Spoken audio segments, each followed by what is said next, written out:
This week we're going to look at immigration in the United States in the early 2000s through the lens of ethnic prejudice, which seems to underlie much of the policies and concerns about immigration today. Inside the Statue of Liberty is a poem called The New Colossus, written by Emma Lazarus, which puts forth the philosophy that the United States has pursued for years in terms of immigration.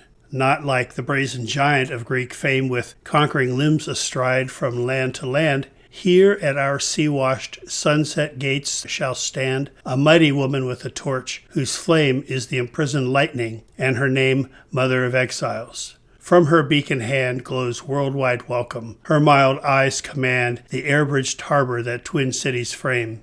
Keep, ancient lands, your storied pomp, cries she with silent lip. Give me your tired, your poor, your huddled masses yearning to breathe free, the wretched refuse of your teeming shore. Send these, the homeless, tempest-tossed, to me. I lift my lamp beside the golden door. Today, this intent in this poem is apparently quite modified by the current administration. Ken Cuccinelli, the acting director of U.S. Citizenship and Immigration Services, in August of 2019 was giving an interview on National Public Radio and was questioned about the administration's policies restricting immigration, and Cuccinelli rephrased the Lazarus poem to state, "Give me your tired and your poor, who can stand on their own 2 feet and who will not become a public charge." Cuccinelli based this upon certain provisions in immigration acts in the past, and we'll take a brief look at some of those legislative actions. But certainly immigrations have been less than warmly received throughout our history, not just in the present time, and on many different occasions, as different waves of immigrants have arrived on our shores. Their acceptance is based upon the economic need of society, not so much their own need, as it is whether or not American society needs extra labor. And we ask ourselves the question as to whether America really is the melting pot that accepts persons seeking freedom from oppression around the world. Because our history doesn't always reflect that, and at times, such as the present day, it appears as though xenophobia seems to rule our thinking. The next several slides are going to look at some of the legislative acts that have occurred in our history regarding immigration, and to point just to some of the most important ones in this. The first immigration legislation was enacted in March of 1790, the Naturalization Act of 1790, which provided for any free white person of good character who had been living in the United States for 2 years or longer would be able to apply for citizenship. During the next few decades, in the early years of our nation, different waves of European immigrants began to arrive in America, including many Irish, many of whom were Catholic. About a third of immigrants coming to the United States in the first half of the 1800s were Irish, and another 5 million German immigrants also came to the United States during this period of time. The first anti-immigrant political party was created in 1849. It was called the American Party, but it was known as the Know Nothing Party, and the reason for that was, I believe I mentioned to you earlier in the semester, because members were told basically to deny any knowledge of the party if they were questioned. A backlash was developing in the United States during this time to the increasing number of German and Irish immigrants settling in the United States, partly because of the strong anti-Catholic sentiment which was developing during that period of time, and so the Know Nothing Party was the political representation of that. And in fact, a former president, Millard Fillmore, ran as a know-nothing candidate for a second term of presidency sometime in the 1850s, as I recall, but wasn't elected.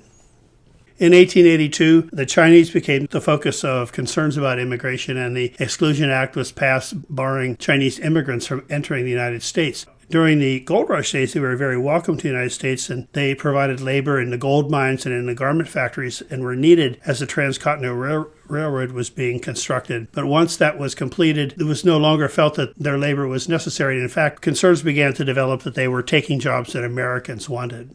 Although Chinese immigrants make up only 0.002% of the United States population at that time, white workers still blamed them for the low wages that existed on the West Coast. The Immigration Act of 1891 further excluded those who could enter the United States, barring the immigration of polygamists, people convicted of certain crimes, and the sick or diseased. The following year, Ellis Island, our first immigration station, was opened in the New York City harbor. And in the following 4 decades, more than 20 million immigrants arrived, mostly from Southern, Eastern, and Central Europe, although large amounts of Italians and Jews were also included in that group. In 1907, prejudices against Japanese again erupted on the West Coast as the white workers felt that they were losing jobs in their area and wages were falling in California, and the famous, or rather infamous, Gentleman's Agreement was signed that limited Japanese emigration to business and professional men only. In 1917, an Immigration Act established literacy requirements for immigrants entering the country and also at the time halted immigration almost entirely from Asian nations.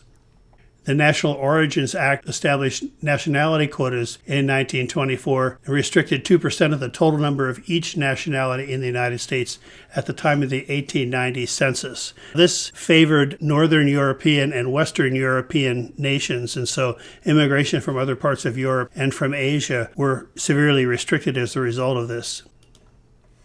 There was concern about the Chinese and other Asian immigrants coming across the border in the south from Mexico, and so the border control was established to crack down on illegal immigrants crossing the Mexican and Canadian borders at that time. In 1942, with labor shortages during World War II, the United States again began to encourage Mexican immigration, particularly agricultural workers, to enter the United States temporarily. This particular program lasted until 1964. Congress took action in the 1950s to end the exclusion of Asian immigration to the United States. And in the late 1950s and early 60s, the first wave of immigrants from Cuba began as they fled the island, as it was anticipated that a revolution was going to occur and the communists were going to take over the island.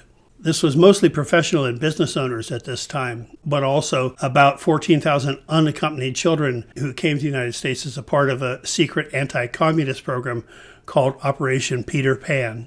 In the mid-1960s, during the Lyndon Johnson administration, the Immigration and Nationality Act overhauled the immigration system once again and ended national origin quotas, instead replacing it with a 7-category preference system that placed an emphasis upon family reunification and skilled immigration. During and after the Vietnam War, immigration from the war-torn regions of Southeast Asia more than quadrupled during this period of time, and family reunification became a primary goal during this immigration wave. In 1980, the Mariel Boatlift occurred, where another wave of Cuban refugees arrived in the United States, those fleeing Castro's regime, crossing the Straits of Florida in overcrowded boats. In 1986, President Reagan granted amnesty to more than 3 million immigrants who were living illegally in the United States. During the Clinton administration in 1996, the Welfare Reform Act of 1996 barred most lawfully residing immigrants. Now, catch that, most lawfully residing immigrants, those are green card holders, from receiving assistance under the Major Federal Benefits Program for 5 years in most cases. In 2012, President Obama initiated the Deferred Action for Childhood Arrivals, DACA Act, which temporarily shielded the young people known as dreamers from deportation. These are young people who were brought to the United States in undocumented status by their parents years before, but it did not provide a good permanent solution for this group of people. With the initiation of the Trump administration, new concerns about immigration have surfaced, to say the least. And in 2018, the Supreme Court upheld President Trump's travel ban that curtailed travel and immigration from many Middle Eastern nations and some South American nations, most of which had Muslim majorities in them. And in 2019, the Trump administration announced new regulations to deny permanent legal status, that is, green cards, to immigrants who are going to be likely to need government services such as Medicaid, public housing, and food stamps. That really is what prompted the quote by Cuccinelli that we mentioned earlier in this lecture. At the turn of the last century, immigrants were mistrusted also and were often blamed for the economic problems of the day. With the switch to an industrial economy that was occurring during this time, there were a lot of problems with urban growth and poverty and a high unemployment rate as individuals adjusted to the need to have new skills and to live new lifestyles as we transitioned from an agricultural society. The problems that resulted, which really tended to concentrate in immigrant populations, were often blamed on the immigrants themselves. The settlement house movement grew during this period of time because of the social needs of the immigrant population. And European immigrants were also thought to be interested in spreading socialism, and so it wasn't only economic concerns that Americans had, but also there were political concerns as well. Even though economics often lie behind the prejudice against immigrants throughout our history, since September 11th, we've seen fears that have been based on religion and political philosophies once again.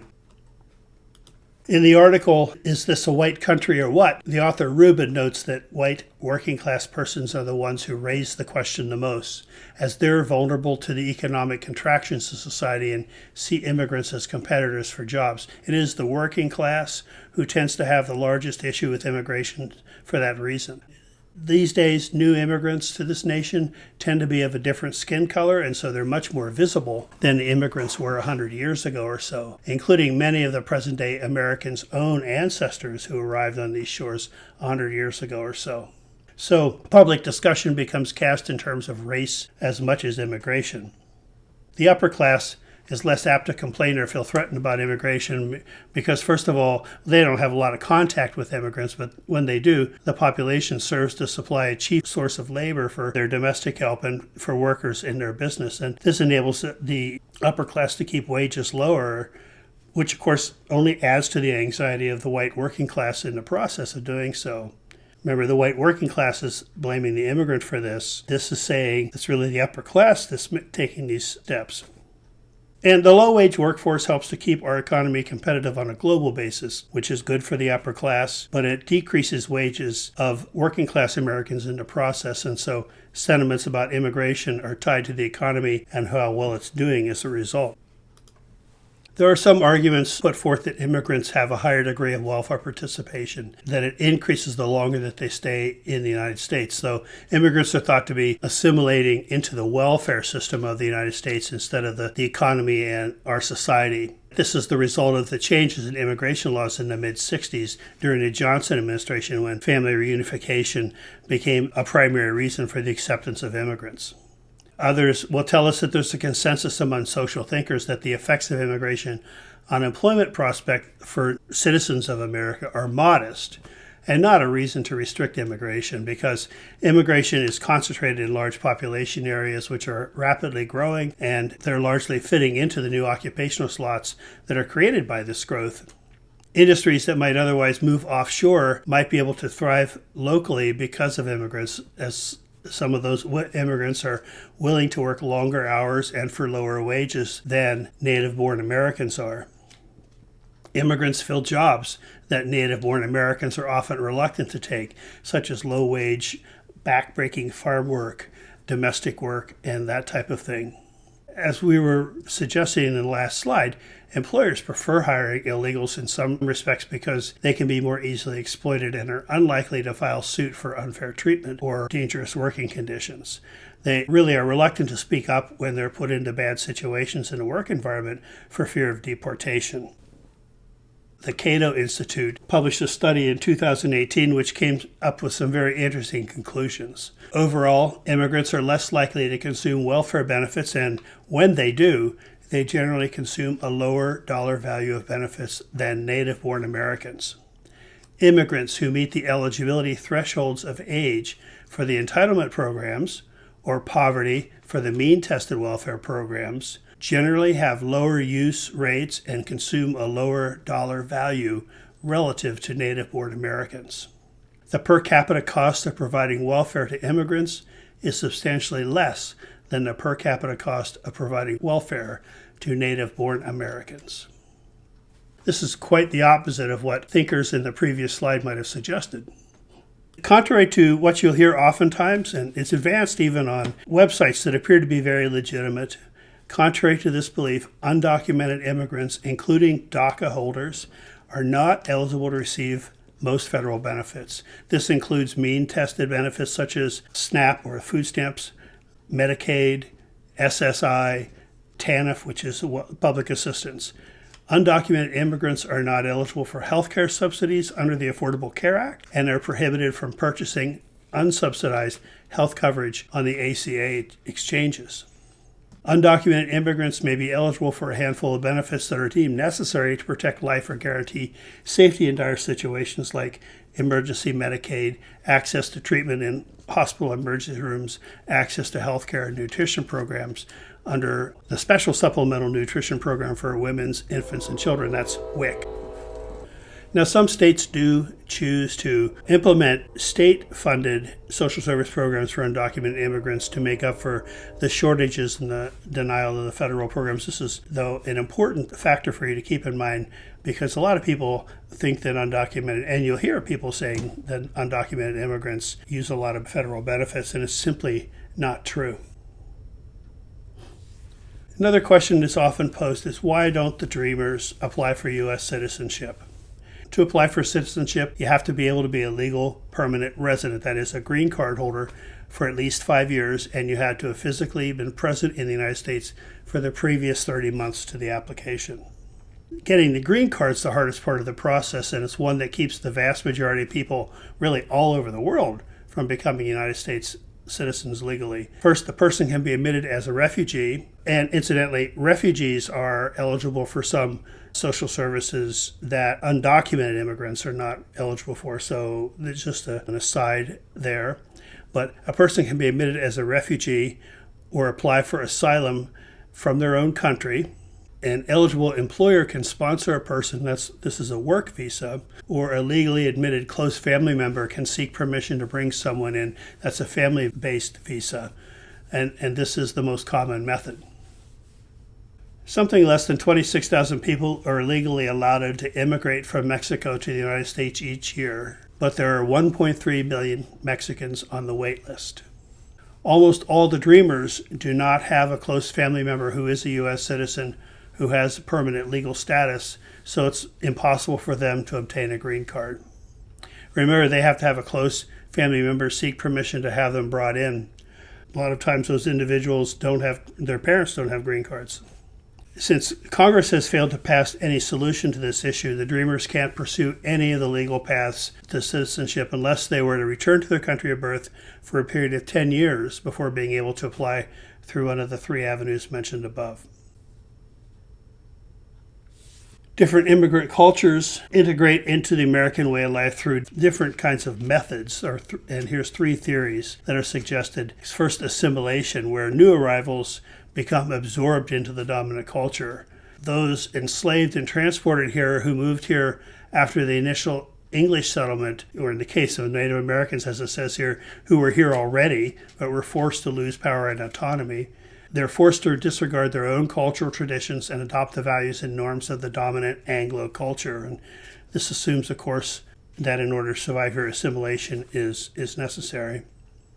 A melting pot theory rejects the notion of European superiority and emphasizes the blending of all heritages, creating a culture that is uniquely American, so that in such a theory, no group makes its values dominant and everybody is equally American. And this is, I believe, what we call ourselves, the melting pot. And this is the idea that America is a melting pot, that really there isn't a dominant culture, but we know better. And in fact, assimilation is the method of immigration that is preferred in this nation.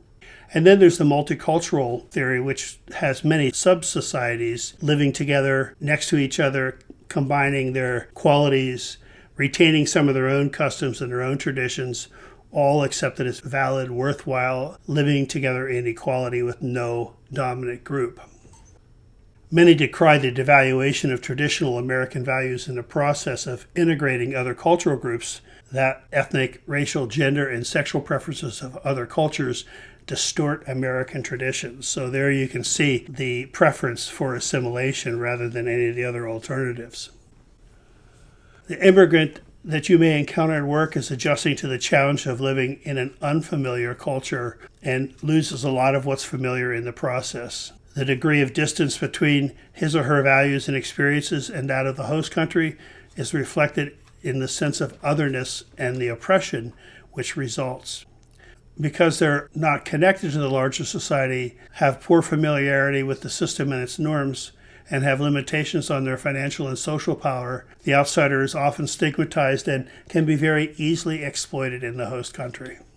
And this vulnerability to exploitation is in direct proportion to the physical, linguistic, religious, cultural, and educational differences between the immigrant and the dominant culture. Particularly important is the immigrant's ability to speak the language of the host country.